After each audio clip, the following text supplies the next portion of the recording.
બનાસકાંઠાના દિયોદર તાલુકાના ગોદા ગામે શુક્રવારનો દિવસ ધાર્મિક અને રાજકીય માહોલથી ગુંજી ઉઠ્યો હતો। અહીં પૂર્વ ડેપ્યુટી સરપંચ કલ્યાણભાઈ દેસાઈ દ્વારા સિકોતર માતાજીના ભવ્ય પ્રાણ પ્રતિષ્ઠા મહોત્સવનું આયોજન કરવામાં આવ્યું હતું।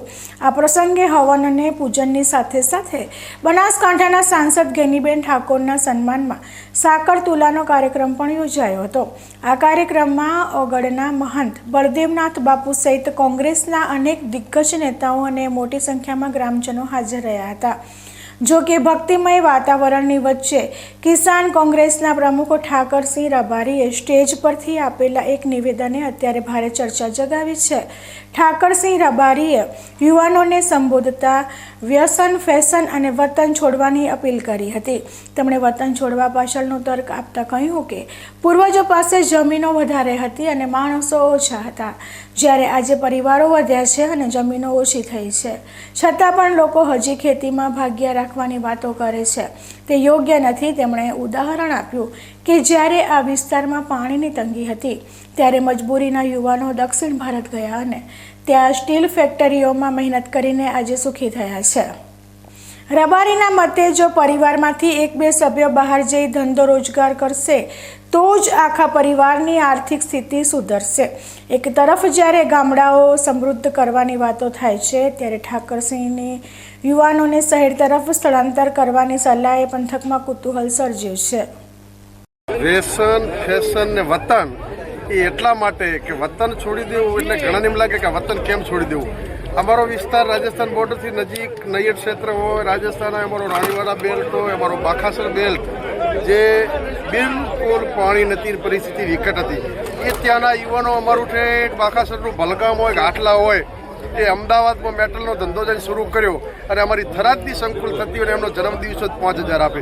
જે લોકો યુવાનો 2-4 ભાઈ હતા તો એક જણો હોય ખેતી ને પરિવારને મા બાપને સંભાળે, બાકીના બધા દક્ષિણ ભારત હોય, અમદાવાદ હોય।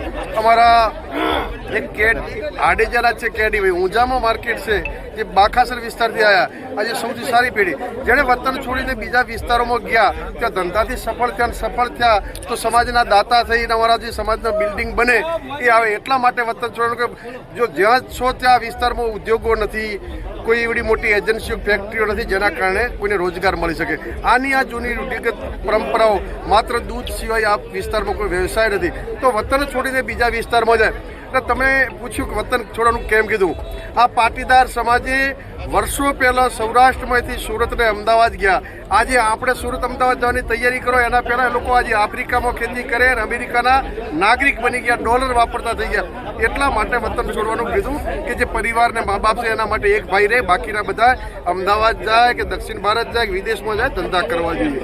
આફ્રિકામાં અત્યારે ખેતી લેવી હોય લીજ ઉપર તો જોઈએ એટલી ખેતી, સફળ ખેતી પાટીદાર સમાજ કરે છે, એના પર પ્રેરણા લેવી। એટલા માટે કીધું કે વતન છોડી દો, વ્યસન છોડી દો અને ફેશન છોડી દો। વ્યસન, વટ અને વ્યસનના કારણે વટમાં અમારી તો આટલી જમીન છે, બહાર નથી જવું, જમીનમાં ખર્ચાઓના હિસાબ મારો અને આ સરકારો હોય તો અત્યારે ખેડૂતોની હાલત ખરાબ છે, ઉદ્યોગપતિઓની સરકાર છે, એટલે બહાર જઈને ધંધા કરવા જ પડે, એટલા માટે વતન છોડવાનું કીધું છે।